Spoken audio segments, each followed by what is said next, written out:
Hey guys, tonight we're stepping into a place that sparkled with chandeliers, echoed with powdered heels, and smelled, well, surprisingly awful. Welcome to the Palace of Versailles. But before you let that golden glow fool you, remember this. For every shimmering mirror in the Hall of Mirrors, there were 10 exhausted servants sweating behind the curtains. Imagine working 16-hour days just to make someone else's life look effortless. Versailles wasn't a palace for the people. It was a palace for appearances. And if you were a servant, you weren't living the dream. You were the dream's scaffolding. Honestly, you'd have had better odds surviving a bear attack than surviving royal court drama without consequences. So, before you get comfortable, take a moment to like the video and subscribe, but only if you genuinely enjoy what I do here. And hey, let me know in the comments where you're watching from and what time it is for you. Now, dim the lights, maybe turn on a fan for that soft background hum, and let's ease into tonight's journey together. You're walking past golden gates, but no one is cheering. You're not royalty. You're holding a bucket. And you've already been up for 2 hours before the nobles even open their eyes. The air smells like wet stone and something faintly floral. Someone spilled perfume again in the corridor, trying to mask the chamber pots. The marble is cold under your thin shoes, and your linen shirt clings to your skin with a sticky mixture of sweat and starch. You shuffle past ornate vases worth more than your family's entire village. You don't look. You never look. You carry towels or trays or warm water and keep your head down. That's the rule. Don't draw attention, but always be ready. Someone might summon you with a finger twitch or a sneeze. The king likes fresh air, but doesn't like the draft. You figure that out the hard way. Behind every painted door, there's a storm of human demands. Powder my wig, heat my soup, find my dog. You get one break at dawn, and even then, you're expected to keep walking, like you're not about to collapse. And when they say, live at Versailles, they mean sleep in a stone corridor behind the tapestries, where rats are the only audience to your dreams. The irony? The tourists centuries later will marvel at the beauty, the symmetry, the brilliance of court life. But none of them will think about you, the ghost with a mop, the hands that folded royal sleeves, the one who never got invited to the party. And yet, you remember everything. Every scent, every sound, every footstep. You were there when the kingdom glittered and when it rotted slowly behind the gold. You're up before the sun again. The palace is still cloaked in darkness, save for a few flickering oil lamps down the corridor that cast long shadows on the polished floors. Your body aches in familiar places, the shoulders from hauling wood, the knees from all the steps, and your hands always chapped, always raw, from water that was somehow both cold and filthy. The first task of the day, wake up the fires. Versailles may look divine, but it's a stone freezer in the mornings. You creep past sleeping nobles' doors with your bundle of kindling, careful not to make noise, careful not to exist more than necessary. The funny thing? They call it waking the rooms, but no one ever asks who wakes the one doing the waking. You do it all by feel now, muscle memory carved into your joints. Kneel, stack, spark, blow, repeat. Next, it's time to fetch water. Buckets slosh against your legs as you march through hidden servant corridors that twist and turn like veins behind the walls. You'll carry more than a dozen today. Some for washing, some for tea, some for the king's morning rituals. Yes, His Majesty will need warm water to cleanse his divine hands. Yours will stay dirty. Sometimes you wonder if anyone notices the little burns on your wrists, the bruises on your shins. But then again, noticing means acknowledging. And that's not what the court does. The sun hasn't even risen, but the palace is already beginning to hum with faint activity, early servants crossing paths, quiet nods exchanged in passing. No one talks. Talking wastes breath. Talking draws notice. Breakfast trays are prepared in kitchens 3 stories below, where the heat is unbearable even before the stoves are fully lit. You won't eat, not now. Maybe later, if something is left over, or if someone's appetite disappears suddenly and a plate is whisked away unfinished. You pass through the servants' entrance to the main hallway only for a moment, and the grandeur slaps you in the face. The floor shines. The walls glitter. You smell roses, but only because a floral sachet has been crushed into the seams of a curtain. You're not supposed to admire it, but you can't help it. Just for a second. Then someone's voice calls sharply your name. A command. You're not sure, but you respond anyway. The rule is simple. If someone speaks, you move. Even if it's not for you. Even if no one knows your name. You return to your route, legs steady now, the rhythm of servitude slowly taking over. You think about how your father once said you'd find a better life here than in the fields. Maybe that's true, but at least the fields had sky. Versailles only lets you see stars when you pass out from exhaustion. There's a reason the noble ladies carry perfume in pouches and fan themselves every 3 seconds. It's not just fashion, it's survival. Versailles smells confusing. You're used to it now, but when you first arrived, the scent nearly knocked you out. Think sweat, starch, candle smoke, damp stone, meat stew, and lavender all mixed together and aging in real time. There's a myth that the palace was always elegant and pristine, but you know the truth. The wigs may have been powdered, but the bodies under them were rarely washed. Bathing was considered suspicious, something that might open your pores to disease. So, most people didn't. You, on the other hand, washed daily, mostly because you had no choice. You handled linens, chamber pots, and boots caked in the mud of privilege. And some of those chamber pots, well, let's just say you've gained a keen understanding of the digestive consequences of foie gras. Your route today includes the Dauphin's Wing, where a certain nobleman insists his slippers be warmed before he sets foot on the floor. How do you warm slippers? You don't ask. You just do it. You tuck them under your armpits and pray he doesn't notice the sweat. Or maybe you leave them near the oven while you peel carrots for the mid-morning broth. Everything overlaps here.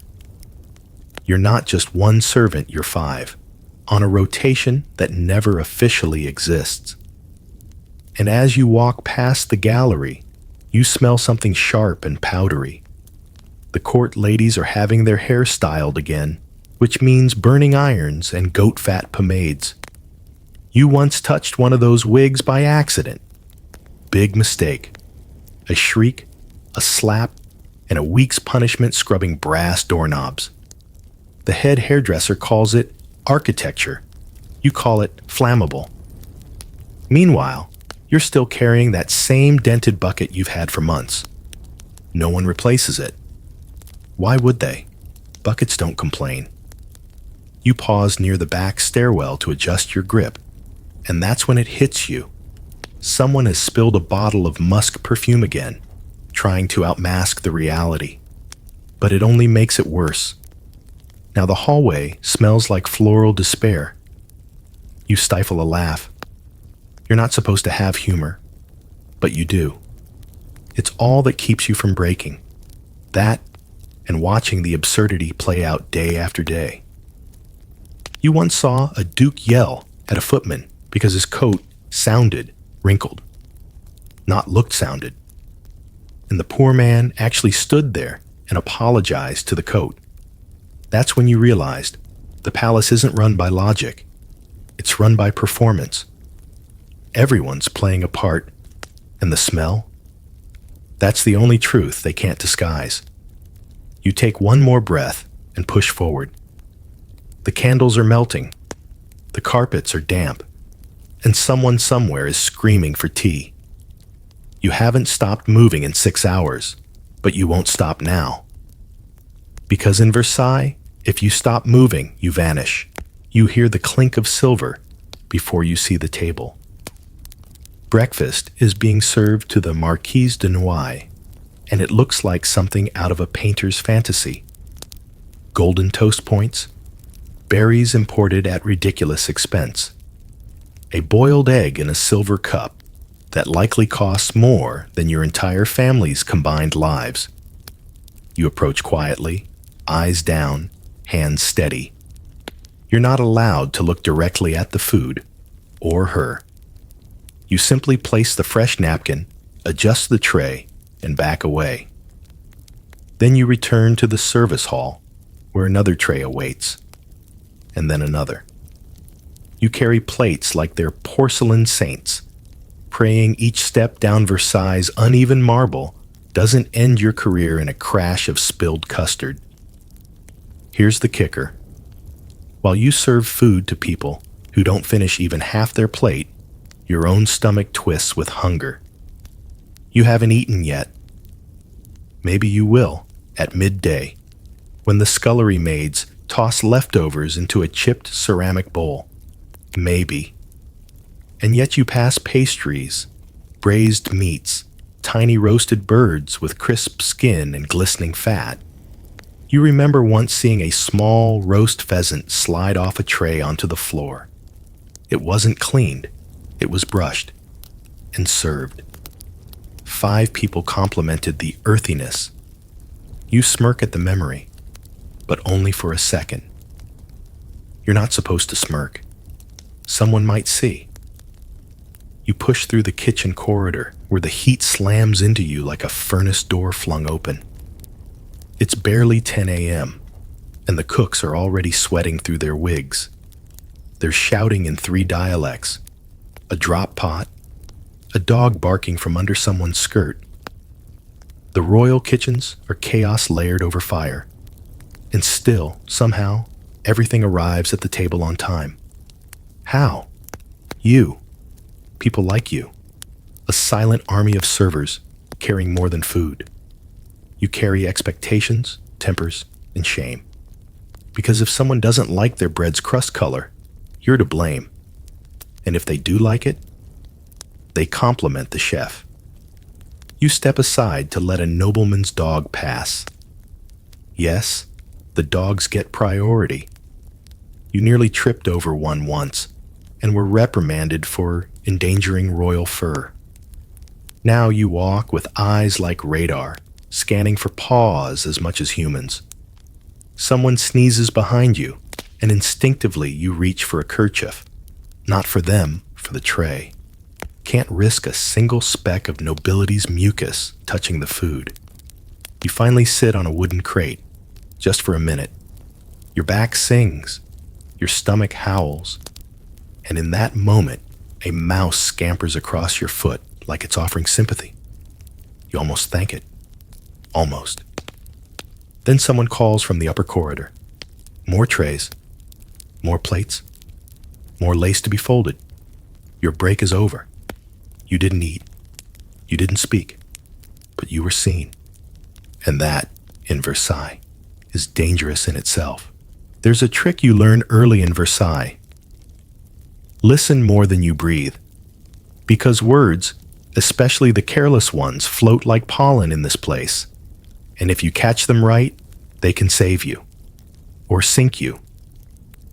You pass through the service stairwell with a silver tray in hand, but your ears are tuned to the murmurs leaking through the cracked doors. 2 footmen whisper about a lady's scandalous nighttime visit. A maid mutters about a noble's debts disguised as fashion. Every word is currency. Every phrase, a potential favor or a future punishment. And you? You become a vault with legs. You store secrets because someday someone might ask for one.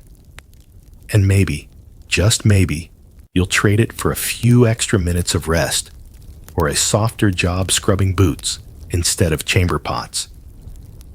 One time, you told the head laundress about a missing ribbon, just a ribbon, and the next day, you were moved off waist duty for a week. A tiny shift, but in Versailles, small things matter. That's why you never speak above a whisper, never say names unless you're asked, and never, ever repeat what you hear in front of the wrong ears. Gossip here is survival. Not because you want it, but because it wraps around you, whether you like it or not. You once overheard a valet mocking a duke's limp. He was gone the next day. Vanished. Not even reassigned. Just gone. And no one asked.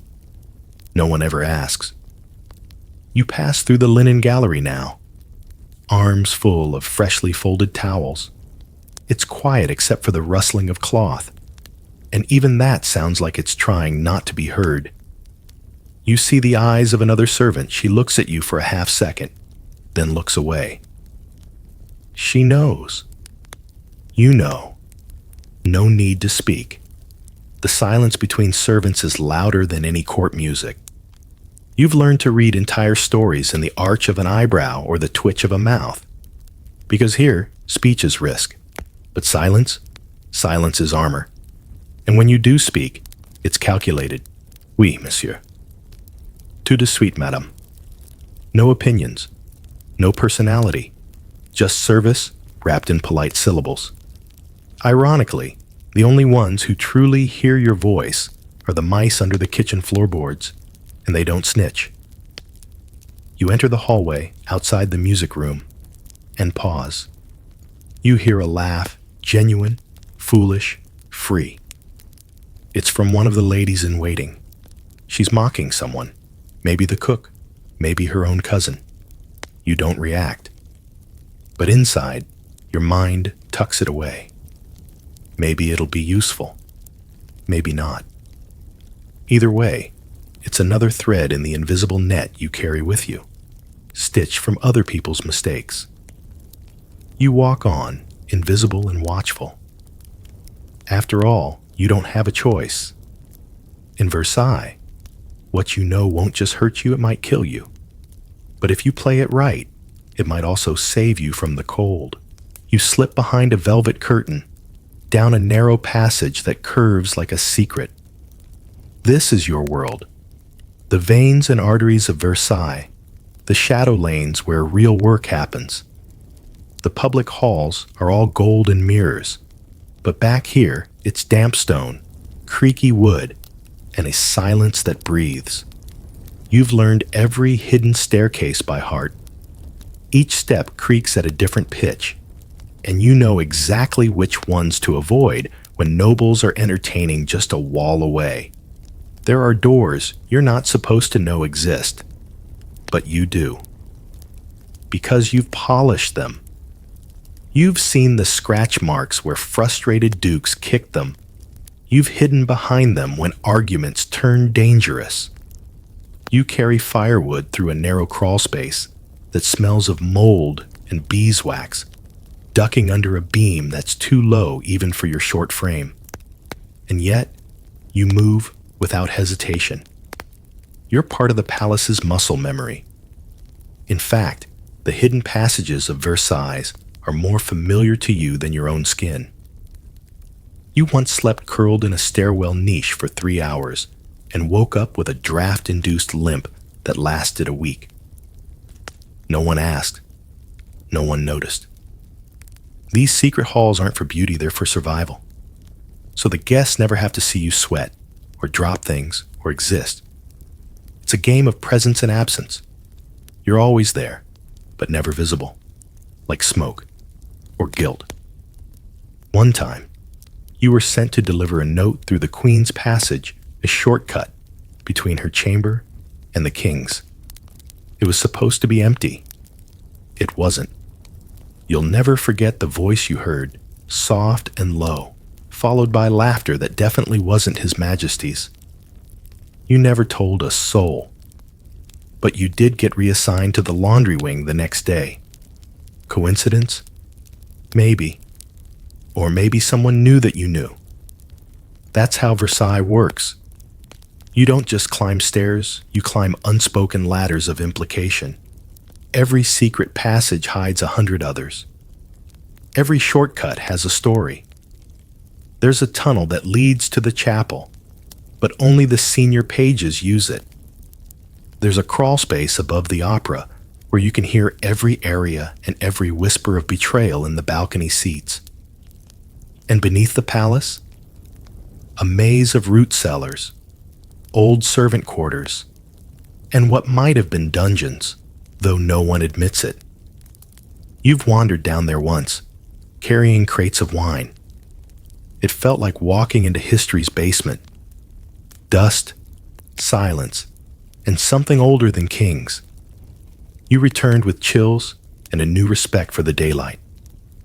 Back above, you emerge through a hidden panel behind the Queen's gallery, straighten your sleeves, and melt into the shadows. No one sees the door swing shut behind you. That's the point. The palace shines so brightly because people like you carry its darkness. You strip the sheets quickly, efficiently, the way you've done 1,000 times. The bed still smells faintly of rose water and something less delicate sweat, perhaps, or tension. You've learned to read the linens like a diary. Wrinkled edges, smudged makeup on the pillowcase, a single misplaced shoe beside the canopy, all clues. You're not supposed to interpret them, of course, but you do. Because you're the one who sees it all after the passion has cooled, after the silk has been crumpled, and the whispers have dissolved into snores. You fluff the pillows, fold the blanket, and smooth the coverlet until it looks untouched. The noble who slept here last night will be downstairs by now, pretending nothing happened. The one who shared the bed, probably slipping out a side door, adjusting their corset in haste. You find a ribbon between the sheets. You don't ask whose. You just pocket it without thinking. In this place, such things are useful. You remember the time you found a ring, a real one, with an emerald so bright it looked like it was lit from within. You turned it in, like a good servant. And the next day, you were scolded for taking too long with the laundry. That's how gratitude works in Versailles. It doesn't. Now, when you find things, you keep them unless they're too dangerous. Like that letter. That one time. Folded in a book of poetry. You didn't read it. Not really. But you saw enough to know it wasn't meant for innocent eyes. You burned it in the kitchen hearth and kept your head low for days. It's not just affairs you clean up after. Sometimes it's broken glass, or shattered perfume bottles, or bloody linens that fell during a dramatic faint. One lady's maid said her mistress drinks vinegar to stay pale. Another whispered that one duchess swallows powdered pearls. You've heard everything, and the sheets hear more. They remember. You're just the one who silences them. Once, you entered a room too early. They hadn't finished. You froze, eyes on the floor, waiting for the shout. It never came, just laughter. And a voice. Let them watch. That's what they're for. You left without speaking. You scrubbed your hands for an hour.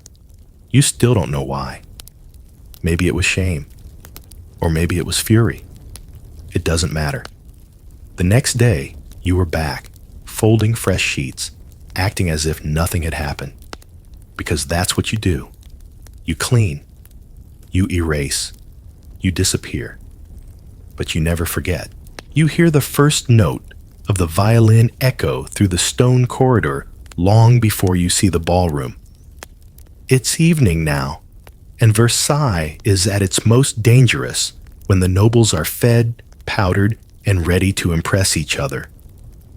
Which means, of course, you're about to start the most exhausting part of your shift. You step lightly, hands carrying 2 linen-wrapped boxes, one full of fresh gloves, the other of emergency fans.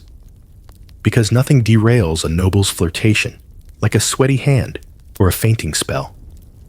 The hallway glows with candlelight, flickering off gilded frames and marble busts that stare at you like they know you'll never belong. You take a breath, push the door open with your shoulder, and step into the outer chamber of the ballroom. You're not allowed inside, not really. You'll hover near the entrance in the shadows, waiting for a signal. A hand flick, a snap, a raised eyebrow. Anything that means someone wants something, and you'll have to guess what. You remember last month when a young marquis summoned you with a lazy gesture and then grew angry when you brought wine instead of his forgotten walking stick. He laughed when you apologized. Everyone else did too. You didn't, but you bowed, as always, and returned to the corner like a ghost. The ball itself is a spectacle of silk and spectacle. Gowns wide enough to block doorways, wigs that scrape the ceilings, perfume so strong it clings to your clothes long after you leave. The music swells, and your heart tries to beat in rhythm, but you're too tired. You've already been on your feet since before sunrise. Your shoes pinch, your knees ache, and your stomach is a hollow echo chamber. But you can't stop. You don't stop. Not here. A lady stumbles near the edge of the dance floor. You're there instantly, catching her elbow with just enough pressure to steady her, but not enough to offend her sense of independence. She doesn't thank you. Of course not. She doesn't even look at you. You're a prop in her evening. The candlelight shifts. The heat in the room rises. Behind the tapestry-lined walls, you and a dozen other servants shuttle dishes, adjust sashes, light candles, replace handkerchiefs, and swap out wilted flowers. It's like a theater backstage, but the actors don't know you're real.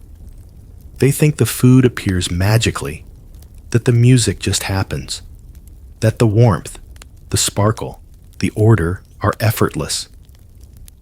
You carry a silver tray past 2 nobles laughing loudly about someone's failed marriage proposal.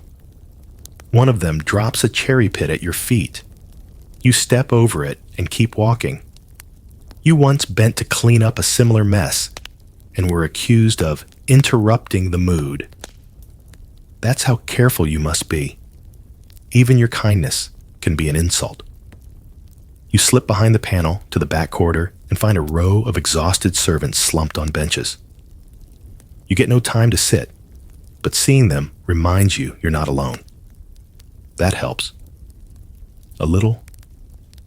You run a hand over your forehead, wiping away the sweat just before you return. The ballroom is even more crowded now, and the smell of warm bodies and melting wax sticks to the air like syrup. Your arms are trembling. Your eyes sting. And you haven't even begun cleaning up yet. That will come after the last guest departs, after the last laugh fades, after the chandeliers stop swaying. Then, and only then, will you sweep, scrub, fold, and prepare the palace to sparkle again before morning. You adjust your grip on the tray. The evening is far from over, but the mask is still on. And in Versailles, that's what matters. The illusion must stay perfect, even if it costs you everything. You pass through the grand hall just before dawn, the echoes of last night's ball still whispering from the marble floors. The chandeliers above you are dark now, their wax stubs curled like wilted flowers. You sweep the last of the confetti into your pail and think not for the first time about the absurdity of it all. People spent the night laughing, dancing, and parading their powdered perfection, while you carried trays, emptied chamber pots, fetched forgotten fans, and soaked your sleeves in spilled champagne. And still, someone called you lucky once, because you serve the king, because you live in Versailles. You looked them in the eyes and said nothing. Because what would you say? That serving the king means carrying his muddy boots through 3 hallways before breakfast? That living in Versailles means sleeping on a cot behind the bakery with mice that nibble your soap? That luck feels a lot like exhaustion with better wallpaper. You change out of your stained overshirt. If you're lucky, there's a clean one left in the bin. If not, you'll rinse it and wear it damp. Then comes the kitchen. You report for bread duty, where the ovens have been burning since long before the nobles stirred in their silk sheets. You mix, knead, stretch, fold. Your hands are mechanical now. No thought, just motion. The dough is warm. It sticks to your palms like the heat of shame, because you were supposed to be more. Your mother said you were clever. Your grandfather taught you numbers. But cleverness doesn't matter when you're invisible. You remember the stable boy who tried to learn Latin from an old priest who passed through town. They laughed at him, called him the donkey with books. He left. No one knows where. You wonder what they'll call you if they ever bother to remember. The oven bell rings. Bread comes out. You smell it rich, yeasty, golden brown. It will be sliced, buttered, and served to people who may not even eat it. You take the broken pieces, the crust too singed to be presentable, and tuck them into your apron for later. That's your breakfast. You eat standing, leaning against the cool wall, while someone screams in the courtyard about a missing ribbon. Again, always the ribbons. You sip lukewarm water and ignore the throb in your feet. Then you're back to the corridor. The great irony of it all is how hard you work for people who do so little. They rest, pose, and gossip, and still believe they're the important ones. You know the truth. If every servant vanished for a day, the palace would collapse under its own vanity. The mirrors wouldn't shine. The clothes wouldn't close. The food wouldn't cook. And the king would sit alone on a cold, dark chair, wondering why no one was there to light his fire. But of course, you don't say that. You nod, bow, and fetch the candle. Because the truth, like the servants, is kept out of sight. The rain starts just as you reach the laundry steps. You look up. The sky is a flat sheet of gray. It reminds you of the linens you scrubbed the day the Dauphine fainted. You just finished folding when someone spilled wine all over the sheets again. No apology, just orders. You wonder what it would feel like to have someone fold something for you, to lay out your clothes, to comb your hair. But those thoughts are dangerous. They open doors you can't afford to look through. So you go back to folding, back to walking, back to being the machinery that keeps Versailles breathing. Someone once said that service is noble, but in this palace, nobility wears lace, not calluses, and certainly not your name. You step into the apothecary wing with a basket full of linen and a silent prayer that no one vomits today. The smell here is different from the kitchens or the laundry. It's sharp, cloying, full of herbs that mask things you'd rather not know. Cloves, camphor, vinegar, something metallic underneath. You deliver cloths to the physician's assistant, who grunts without looking at you. You're used to that. Servants are part of the furniture, quiet, useful, ignored. But here, in this wing of the palace, even the furniture is afraid, because this is where secrets come to die, sometimes along with the people who carry them. You pass a room with its door ajar and catch a glimpse of a young man lying on a bed, pale as milk, his eyes darting under closed lids. No one says what he has. Fatigue, they whisper. Delicacy. But the smell says something else. You think it's consumption, or worse, but you don't speak it. You just bow your head and move on. The court doesn't like illness, not because they fear it for themselves, but because it disrupts the illusion. You once knew a scullery maid who got a rash on her arms. She was dismissed within the hour. No explanation, no pay. You never saw her again. And everyone learned the lesson. Don't be visibly sick, ever. If you faint, make it graceful. If you bleed, hide it. And if you die, try to do it somewhere convenient. There's a chair in the back hallway where servants rest between tasks. You once sat there and overheard a doctor muttering about the Queen's nerves. Too many opinions, he said, needs rest, and fewer ideas. You almost laughed, but the laugh stuck in your throat when he added, powder of pearls might do the trick.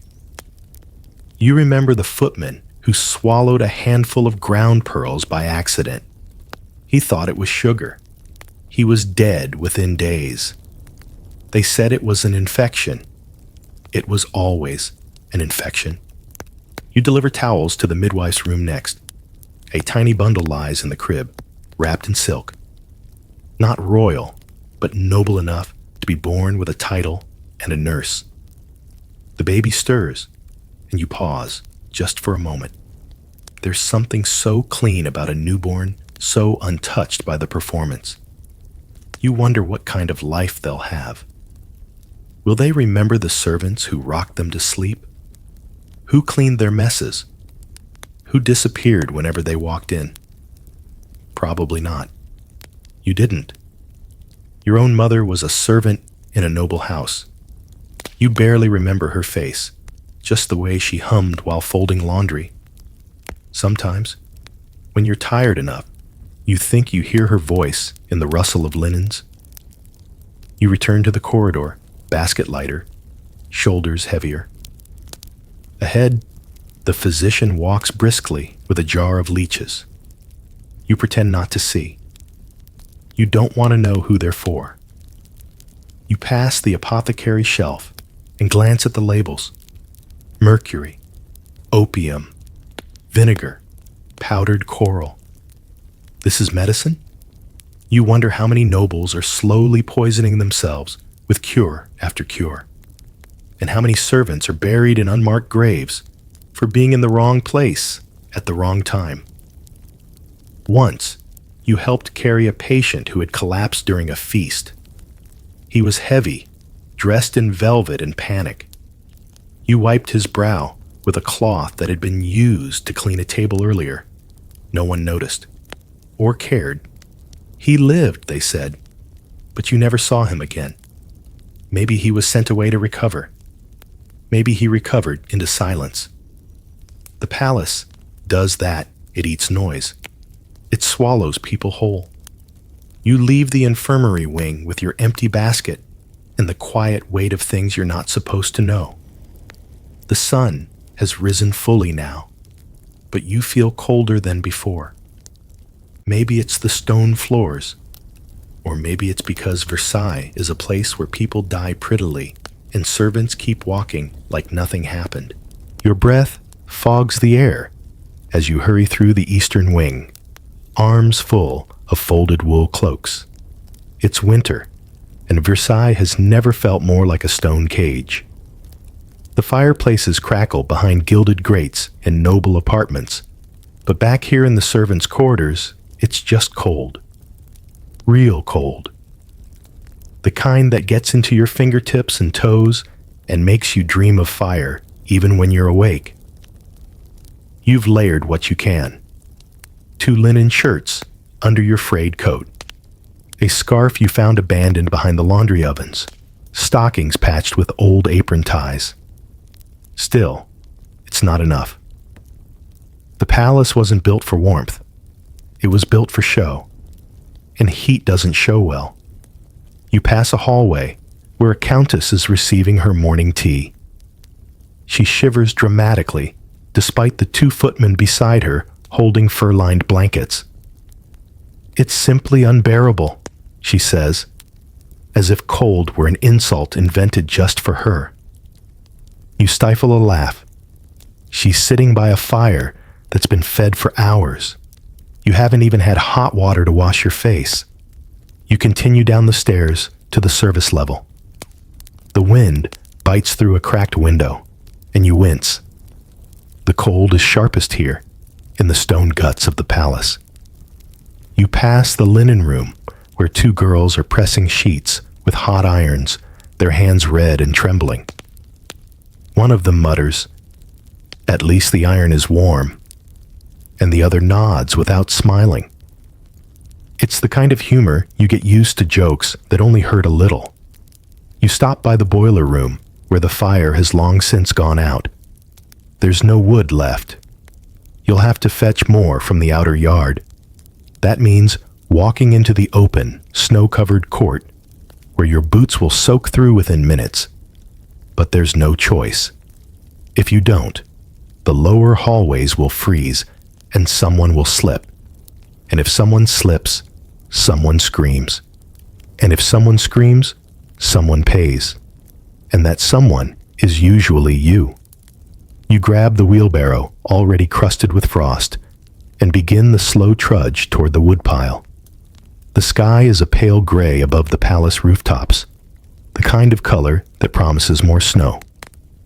Your breath comes in puffs, like smoke from a dying fire. You reach the stack of wood, half frozen, splintered, awkward. Your gloves are useless now. Your fingers burn with cold as you load log after log. When the cart is full, you turn back, arms trembling. A gust of wind slices through your coat, and you flinch. For a second, you think about just stopping, just standing still, letting the snow cover you until you disappear. But then a door slams somewhere, and your training kicks back in. Move. Always move. The only thing worse than being tired is being noticed standing still. Back inside, the warmth, what little there is, feels like a gift. You empty the logs near the kitchen oven, where steam is beginning to rise from a cauldron of something that smells faintly like cabbage and ash. You lean against the wall for a second, eyes closed, pretending you're elsewhere. Somewhere with heat, with kindness, with a bed that doesn't fold. Someone calls your name, not kindly, never kindly. You straighten up, shake the snow from your sleeves, and go. Because in Versailles, winter isn't just a season, it's a test. One that only the invisible are expected to pass. You pull the corner of your mouth into what passes for a smile, not a real one. Those are rare now, but the kind that sits politely on your face like a pressed napkin. You need it today. The Duchess is in one of her moods. That means you'll be summoned. Not because you're special. Quite the opposite. You're forgettable. And that makes you safe for her to glare at, to test, to command. The day begins with lace. She's decided none of her handkerchiefs are folded properly. You kneel before her wardrobe, refolding each one as she pretends not to watch you from her chair. You can feel her eyes, though, calculating, waiting for you to twitch or sigh or blink wrong. You don't. You've learned. A real smile gets you called flirtatious. A tired frown gets you accused of insolence. But a neutral face, a mask, might get you through the hour. She asks how your hands stay so still. You say nothing.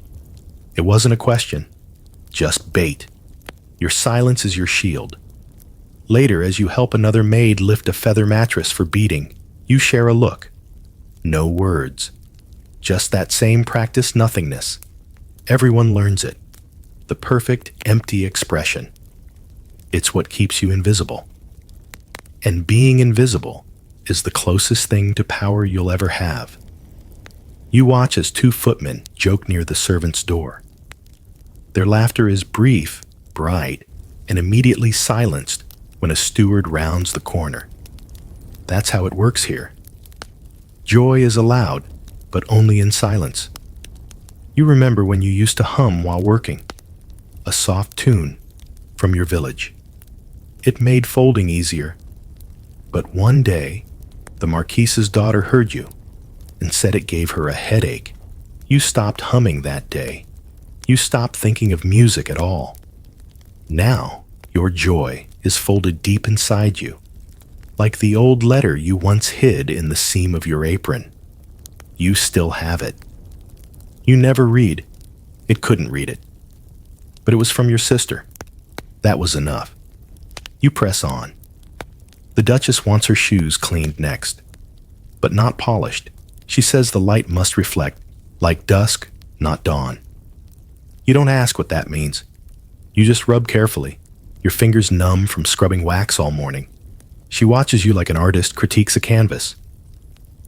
You know if you get this wrong, it won't be the shoes that suffer. It'll be your standing, maybe your position, maybe even your meals. Your silence has weight now. It makes you small, but safe. You smile again barely. The Duchess narrows her eyes. Are you mocking me? She asks. You freeze. Shake your head slowly. No, madame. You lower your eyes. She holds the silence like a blade. Then finally, a dismissive wave. You leave without turning your back on her. Never turn your back, and step into the corridor. You exhale only once you're out of view. Downstairs, the scullery is a different world.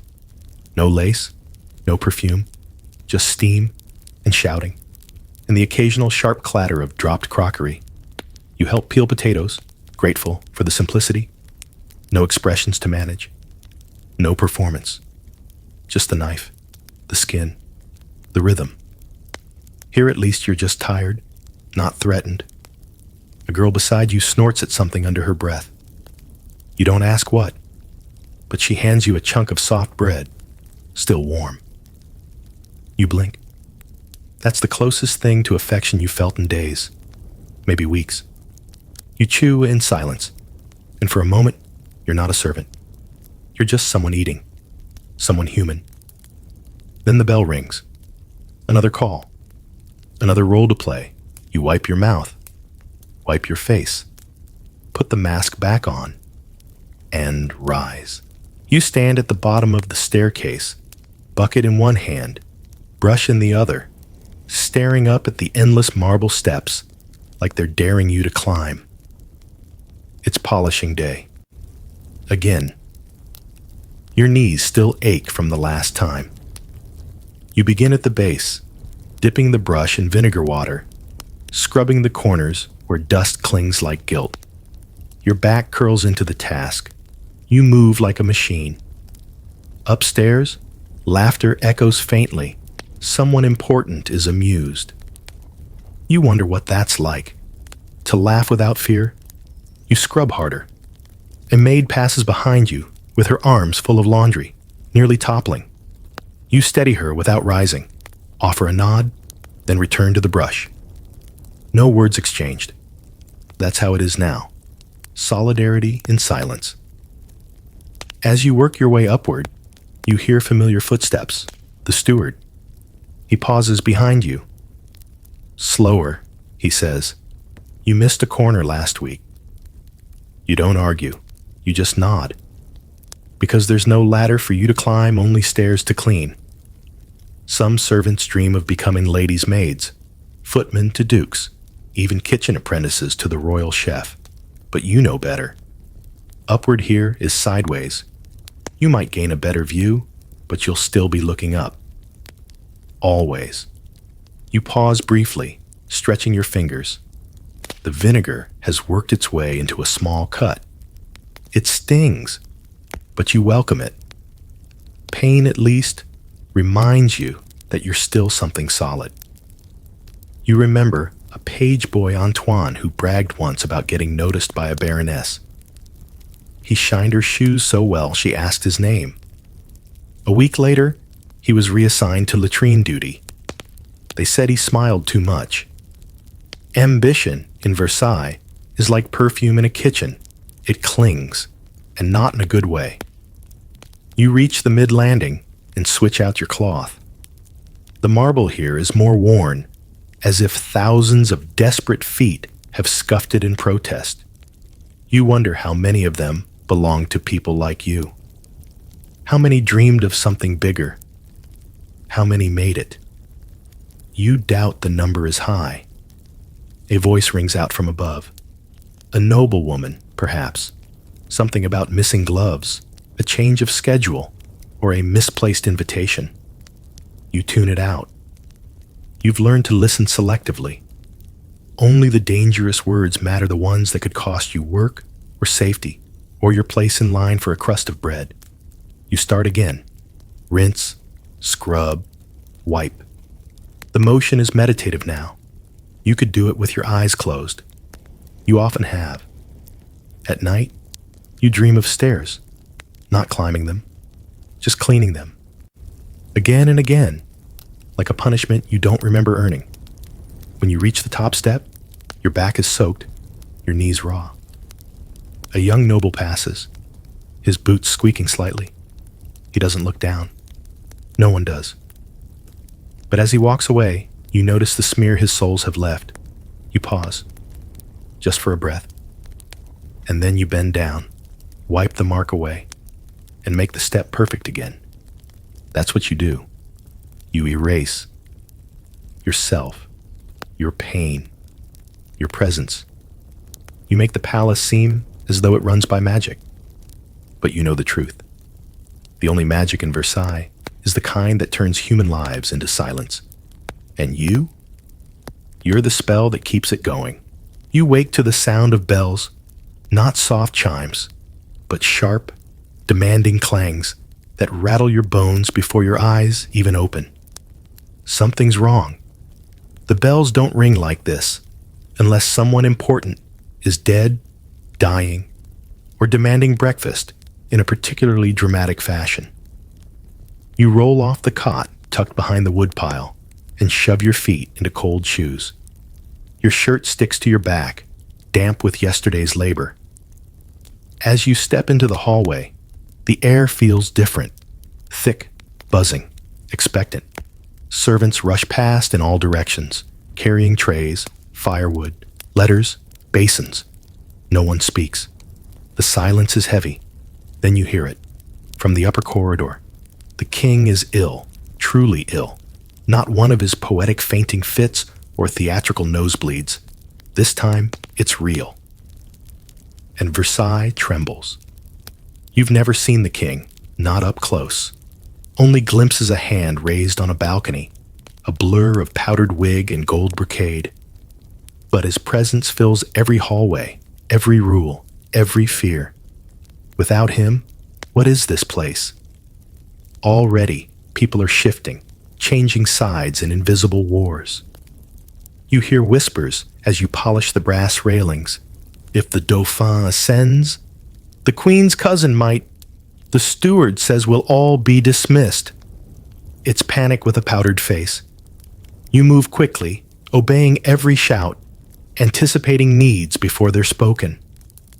That's your job, especially now, to keep the palace running as if nothing is happening, even when everything is. You pass the kitchen and see the cook throwing out half-prepared dishes. No appetite today, he mutters. Not even among the gluttons. In the laundry, maids press black gowns that were pulled from storage. They iron death into the seams, even as they deny what's coming. You know better. You saw the royal physician's face, pale, clenched. He didn't speak. He didn't need to. You deliver towels to the antechamber outside the king's private rooms. You're not allowed in, but you pause just long enough to hear the low voices, the scraping of a chair, a muffled cough. Then footsteps. Fast. A door creaks open, and a valet stumbles out, his face streaked with sweat. You step aside.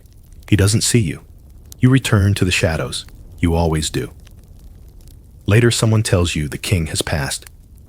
The words are quiet, almost respectful.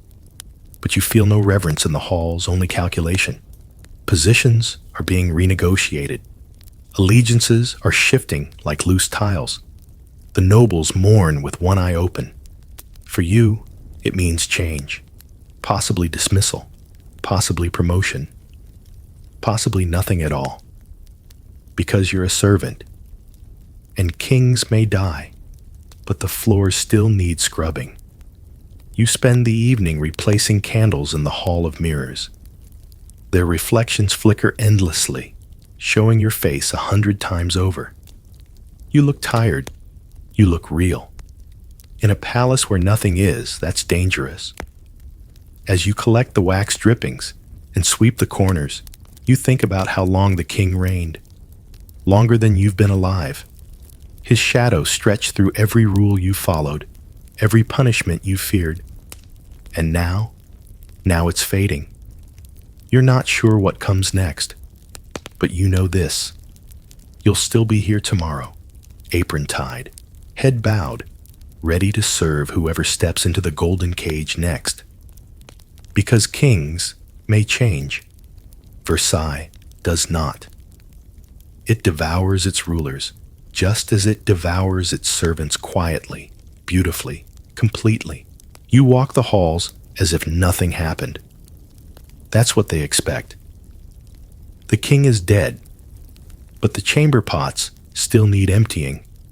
The curtains still need tying back with just the right symmetry, and the stairs must shine like nothing in the world has shifted. But you know, the palace breathes differently now. Lighter, maybe. Or tenser. It's hard to tell. The new king, young, tall, clean-shaven, is moving in, along with his entourage, which means half the staff is being reassigned, and the other half is pretending they weren't holding their breath the last 3 days. You weren't expecting much, but you stayed, and somehow they kept you. Maybe because you're useful. Maybe because you're quiet. Maybe just because they forgot to let you go. You take your place behind a column in the upper gallery, polishing a candelabra that hasn't been touched since the last snowfall. Your rag moves in circles while your eyes watch the guests arriving in clusters, ministers, cousins, rivals, sycophants. You wonder if they even miss the old king, or just the power he gave them. His portrait still hangs in the hall, though someone's removed the flowers that once sat beneath it. You catch sight of the royal tailor scurrying past with a bundle of silk, remeasuring the court, no doubt. New king, new image, new illusions. But behind the silk, nothing's changed. You still climb the same stairs. You still fold the same napkins. You still nod the same way when someone calls for you without turning their head. This morning, a lady dropped her ring during breakfast. It rolled across the floor and stopped by your boot.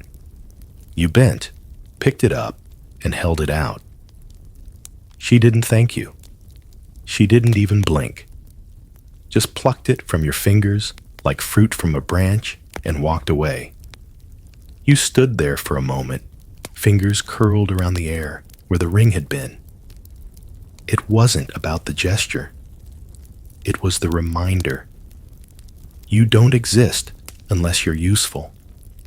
You think back to the first time you stepped into Versailles. How your heart pounded at the golden gates.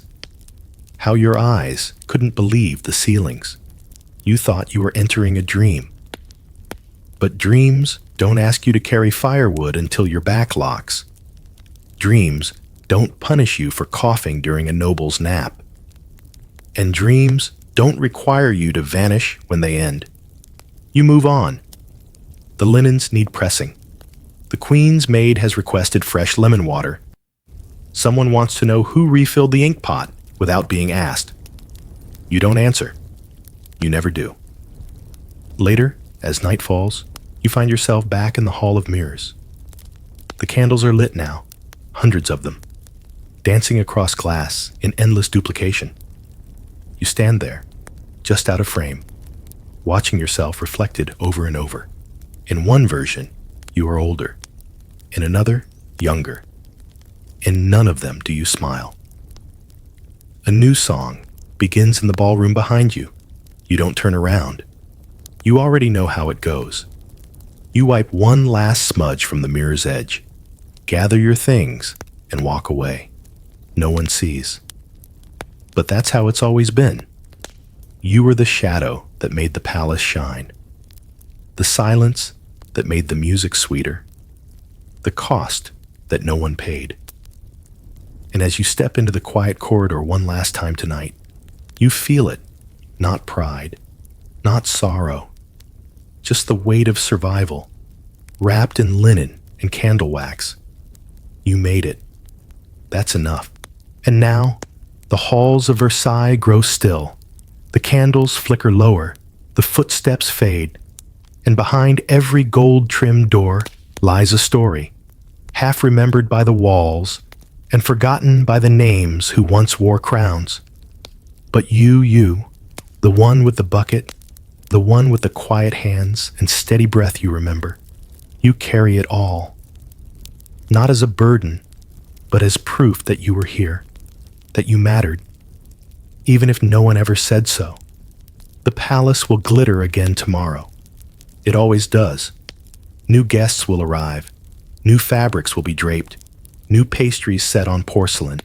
New perfumes sprayed over old sins. But beneath the powdered smiles and gilded ceilings, someone will still scrub, still carry, still fold and bow and disappear. Someone like you. You made the dream function. You made the illusion glow. And though your name may never be etched into any marble plaque, you were part of something vast, something dazzling, something deeply indifferent, and yet still somehow beautiful. And now, as you pull the thin blanket over your shoulders and curl against the cool stone wall where you sleep, you let your eyes close, just for a little while. No one is calling for you now. No one is watching. You can breathe in peace. You can rest your hands. You did enough, more than enough. You survived Versailles. And that is no small thing. So sleep now, quiet and deep, while the palace above you sleeps too until the next bell rings, the next candle burns, and the next invisible day begins. End of script. Sweet dreams.